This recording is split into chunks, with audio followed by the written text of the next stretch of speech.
एक बार नहाने के बाद रानी ने दासी द्वारा पूजा के सफेद कपड़े मंगवाए। दासी द्वारा सफेद कपड़े लाए जाने पर भी रानी को लाल कपड़े दिखाई दिए और गुस्से में आकर रानी ने एक दर्पण यानी कि मिरर दासी पर फेंका। नाजुक जगह पर दर्पण लगने से दासी की मृत्यु हो गई। उसके बाद वे ही कपड़े रानी को सफेद दिखाई देने लगे और उसे पश्चाताप हुआ। हिंसा हुई थी तो 12 व्रत ले चुकी रानी का पहला व्रत यानी कि अहिंसा व्रत टूटा था और व्रत भंग के पाप की सजा से बचने के लिए रानी ने राजा से दीक्षा के लिए अनुमति मांगी। तब उदयन राजा ने कहा, अनुमति है, लेकिन अगर तुम देव बन जाओ तो मुझे अवश्य प्रतिबोध देना। प्रभावती रानी ने दीक्षा ले ली और संयम की आराधना कर वो सौधर्म देवलोक में देव के रूप में पैदा हुई। वादे के अनुसार प्रभावती देव ने उदयन राजा को प्रतिबोध देने के लिए तापस का रूप लिया और दिव्य फल उदयन राजा को गिफ्ट किए। राजा ने पूछा, ये फल कहाँ मिलते हैं? तापस ने यानी कि प्रभावती रानी के जीव ने कहा, हमारे बगीचे में। राजा फल के लोभ में तापस के साथ बगीचे में आया और जैसे ही बगीचे में से फल तोड़ने लगा, तापस उसे डंडे से मारने लगा।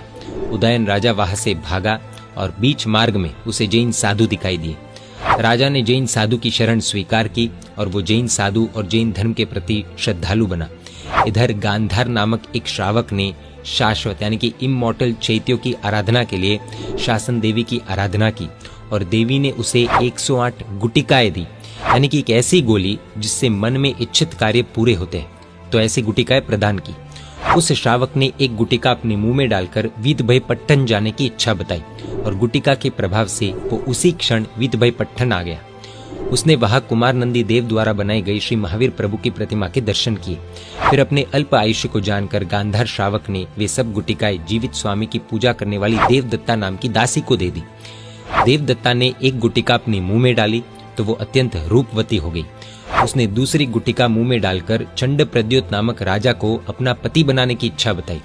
गुटिका के अधिष्ठायक ने चंड प्रद्योत राजा के पास जाकर देवदत्ता दासी के रूप की प्रशंसा की, जिसे सुनकर चंड प्रद्योत मोहित हो गया। चंड प्रद्योत के दूत ने आकर दासी से उज्जैन आने की प्रार्थना की, लेकिन दासी ने उसे कहा, चंड प्रद्योत स्वयं आकर मुझे मिले। रूप के पीछे पागल चंड प्रद्योत राजा स्वयं वीतभयपट्टन आया और दासी से मिला। दासी ने उसे कहा कि मैं प्रभु महावीर की ये प्रतिमा के बिना नहीं आ सकती हूँ, तो आप इसके जैसी ही दूसरी प्रतिमा बनवाओ और उसके बाद मैं इस प्रतिमा को लेकर आपके साथ चलूंगी। चंड प्रद्योत ने वैसी ही सेम चंदन की प्रतिमा बनवाई और कपिल केवली के पास ही उसकी प्रतिष्ठा करवाई। दासी ने ओरिजिनल प्रतिमा अपने साथ ले ली और उसकी जगह नई प्रतिमा स्थापित कर दी।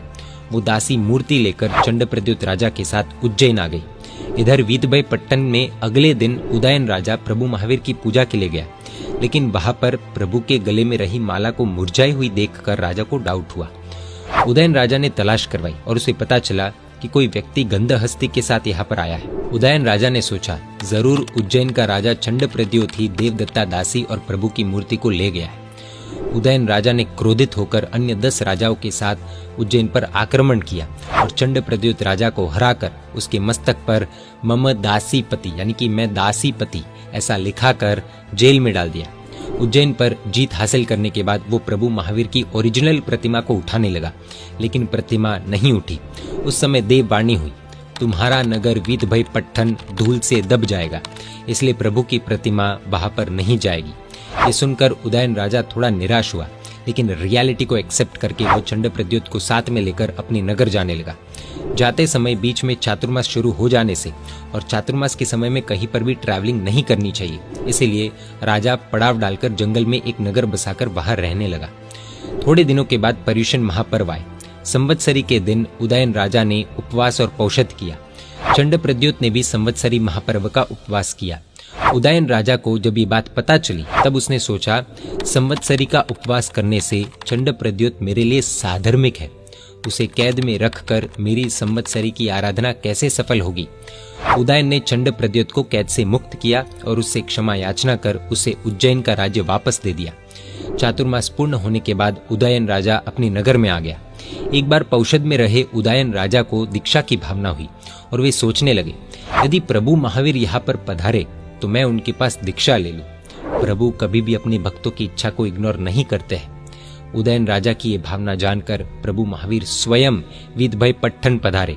अपने पुत्र को राज्य के लिए अयोग्य समझकर अपने भाणेज केशी को राजगद्दी सौंपकर उदयन राजा ने प्रभु के पास दीक्षा ले ली। उदयन मुनि कठोर तप करने लगे और निरंतर नीरस आहार से उनके शरीर में व्याधि यानी कि प्रॉब्लम्स हुई।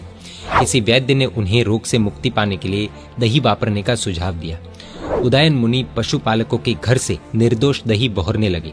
एक बार विहार करते हुए उदयन मुनि विदभय पट्टन पधारे। केशी राजा के किसी मंत्री ने राजा के कान फूंकते हुए कहा कि आपके मामा व्रत पालन से कंटाल कर वापस राज्य लेने के लिए आए हैं। राजा तो वैसे भी कान के कच्चे होते हैं। मंत्री की बातों में आकर केशी राजा ने गोवाल के द्वारा उदयन मुनि को जहर मिला हुआ दही बहराया। प्रभावती देव ने अपने ज्ञान उपयोग से ये सब जानकर दही में से जहर दूर कर दिया और ऐसा 3 बार हुआ। चौथी बार प्रभावती देव का उपयोग नहीं रहने से उदयन मुनि ने जहर मिला हुआ दही वापर लिया यानी कि ग्रहण कर लिया, जिससे उनके पूरे शरीर में जहर फैल गया और उसी समय सभी जीवों से मन, वचन और काया से क्षमा याचना करके उदयन मुनि ने अनशन व्रत स्वीकार किया। उदयन मुनि की उत्कृष्ट भावना के प्रभाव से उन्हें उसी क्षण केवल ज्ञान उत्पन्न हुआ और 30 दिन का अनशन करके वे मोक्ष में पधारे। ये थे प्रभु महावीर के शासन में दीक्षा लेने वाले अंतिम राजा उदयन राजर्षि और उनकी रोचक कथा हमने देखी। राजा जब दीक्षा लेते हैं तब उन्हें राजर्षि कहते हैं। केशी राजा के षड्यंत्र से उदयन मुनि के मोक्ष गमन को जानकर प्रभावती देव को अत्यंत ही गुस्सा आया और उन्होंने धूल की बारिश कर विदभय पट्टन नगर को धूल से ढक दिया और उस नगर का नाश हो गया। चंड प्रद्योत राजा द्वारा नई स्थापित की गई प्रभु महावीर की प्रतिमा भी जमीन में दब गई।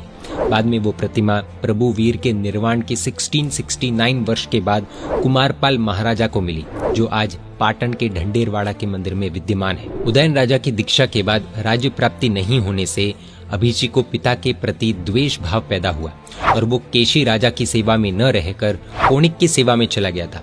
फिर प्रभु महावीर से प्रतिबोध पाकर वो श्रावक बना और अंत में भवनपति देव बना। एक पल्योपम का देव आयुष्य पूर्ण कर वे महाविद्य क्षेत्र में मनुष्य जन्म पाकर दीक्षा लेकर मोक्ष में जाएंगे। प्रभु महावीर के शासन में मोक्ष में जाने वाले अंतिम राजर्षि उदयन की कथा से हमें बहुत कुछ जानने को मिलता है। आइए देखते हैं लर्निंग्स। हम जो मोहिंजोदाड़ो की बातें करते हैं कि जिसके एक्सकवेशन में अपनी जैन मूर्तियां भी पाई गई है, वो और कोई नहीं पर यह ही विदभय पट्टन है। जब एक मुनि का मर्डर किया जाता है तो उस स्थान की क्या हालत होती है वो हमें पता चलता है। आज तक वो धरती उठी नहीं है। तो जिन स्थानों पर आज साधु साध्वी जी भगवंतों को मारा जा रहा है, परेशान किया जा रहा है, उनकी कैसी हालत होगी वो सोचने जैसा है। जब मौत पास में होती है तब उत्तम आत्माओं को पता लग जाता है कि अब जाने का समय आ चुका है और वो उसके लिए आराधना आदि करके रेडी हो जाते हैं, मृत्यु को स्वीकारते हैं। एक बहुत बड़ी साधना है। समाधि मरण सीरीज जरूर देखिएगा, सब समझ में आएगा। जीवन में कल्याण मित्र कितने इंपॉर्टेंट है ये बात भी हमें पता चलती है। अगर कल्याण मित्र की बात मानी न जाए तो कितना नुकसान होता है वह भी पता चलता है।